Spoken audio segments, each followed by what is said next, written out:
almost everywhere, every city, every town.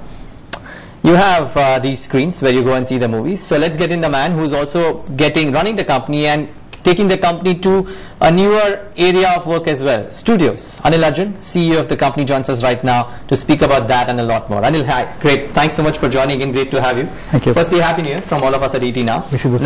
Now, fill us in on what this means for the company. It is probably a long gestation project as well, but why this venture? Is it a financially rewarding venture, or is it more to do with creativity and the fact that you would be wanting to be in all aspects of the business? Okay, so let me put out the perspective in terms of in three blocks of it. One is the opportunity. If you take a city like Bombay, last year there were some 75 films shot in Bombay city itself. We had 30 shows done last year in terms of big gala shows compared to 5 about 4 years back. Bombay is the biggest market for shooting ad films in that sense. For all of this, the number of A-grade facilities are not more than 10%, which is about 35,000-40,000 square foot. So there is very severe shortage in this market. If you look at Mediworks as a company itself, we have a very strong client base in terms of the film movie industry. 140 films, with respect to we do film, a substantial amount of them in terms of film processing, DI, post-production, camera services, all the big broadcasting services, all of them as part of that. So fitting in very well with this entire service portfolio of ours, and the opportunity is the studio complex. It's taken us about 18 months to build this because it's a very complicated exercise, because it not just combines infrastructure but also infrastructure with technology, with the sophistication of post-production playout. But it's a one-stop shop really, because effectively with this infrastructure you can actually shoot, you can actually do post-production, and you can actually do a complete shoot to playout. Okay, you've assessed a number in terms of the market or demand for a studio like this, given perhaps comparisons about big studios abroad, like the Universal Studios? We did, because if you look at the market, like I said, if you look at the statistics in Bombay itself, 75 films and 30 odd big shows, to fill in a studio of ours is not more than 12 films and 20 shows. So clearly there is a huge demand for something like this. And we're already seeing that. We already have bookings live now from the next monxt onwards when we go live. So what kind of revenue flows do you expect from here? Well, actually the way we look at it is that, what is unique is that we didn't want to do it as a pure play infrastructure facility. So we combined that with services. So we will see a complete integrated rollout with this plus the infrastructure plus the technology plus the fiber optic layout. What's unique, for instance, is that this studio in Film City is connected all the way to Los Angeles on fiber optic.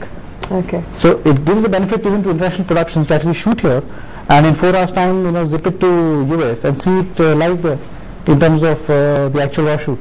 In that sense, that's a level of sophistication we've done. So it's going to be a significant addition to our own portfolio. Okay, and could you put a number to it? Before I want to talk about the screens, etc., and all as well. But could you put a number to this? I mean, what kind of, say maybe revenue addition would come from this business into the overall portfolio, say maybe in FY12? Let me put it this way. I think during the current year, for instance, we've done 2 large lumpy investments. One is the media BPO, which is in everything in the space of 3D conversion, film restoration, all of that. The second is the studio complex. Together these two constitute an investment of about 300 odd crores in terms of the average overall investment in this phase. These two actually go on stream, and in FY12, rather calendar 11 and FY12, you'll see a lot of that coming into play. Our overall mix of revenue as a company, which is roughly over 35 to 40% in terms of coming from services, would move to only 45 to 50% coming from film services. So that's the level of contribution. If you look at a turnover which is 500 crores for the half year, so it's a fairly significant addition in terms of the next 12 to 18 months. And obviously it's a B2B business, so you'll see much later addition to the EBITDA levels in that sense. So how much revenues would come in from the screens now? Your current screen count, I believe, are at 550 screens worldwide. That's right. What are the expansion plans here? Well, we'll see between the next 15 months up to FY12, which is March 12, we'll see about roughly 75 odd screens, starting with Ludhiana very soon. And we have about 8-9 big properties coming up, including one in Mumbai, in Phoenix, Kurla.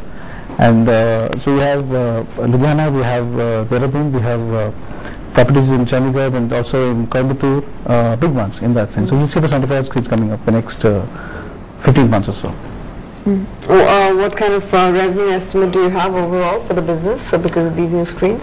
Well, see, overall as a company we've grown upwards of 40% CAGR in terms of the last 2 years at least. So I see a lot of that growth coming in the next 1 year. We also see a huge spike in terms of because of the services space. So if you look at between last year, FY10, we closed about 670 crores in terms of the top line. The half year out there was a sluggish non-season period. We did about nearly about 450 crores, which is only 70% of that. And this is being season time now. So we'll see about 40% addition in terms of top line overall. This year up to FY 11. It's been a bit difficult to get tickets, Anil. So next time my team wants to go for a movie, I'll make sure I'll call you. But good news for us.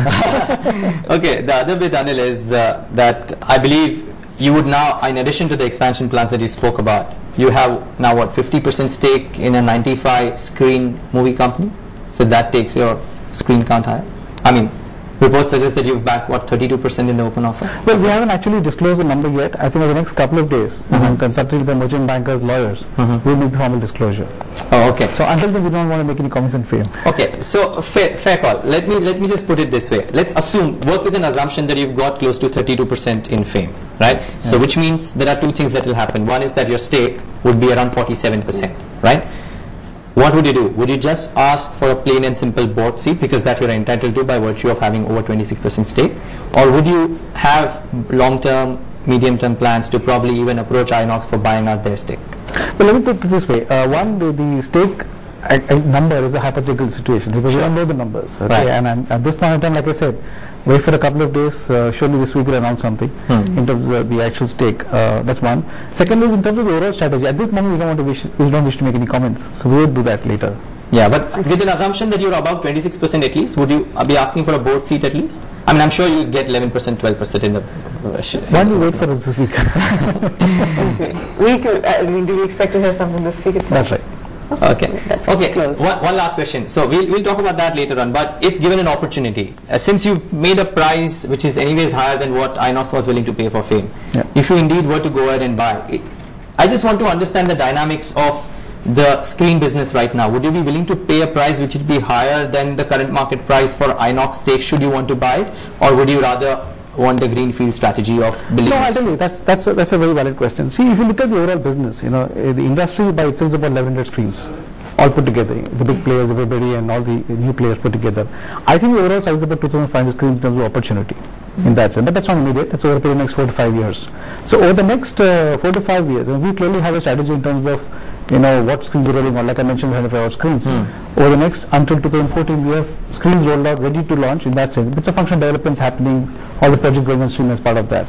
So it's really a mix of, a situation where you look at, buy versus build, organic versus inorganic, and it has to fit into the portfolio, because there's also a portfolio plan in terms of which cities, within the city, which locations, within locations, which neighborhoods. Sure. That's how we look at it as part of that. So it's really a function of that. Yeah, but this fits into your strategy, right? I mean, you've gone ahead and bought 15%, you made an open offer.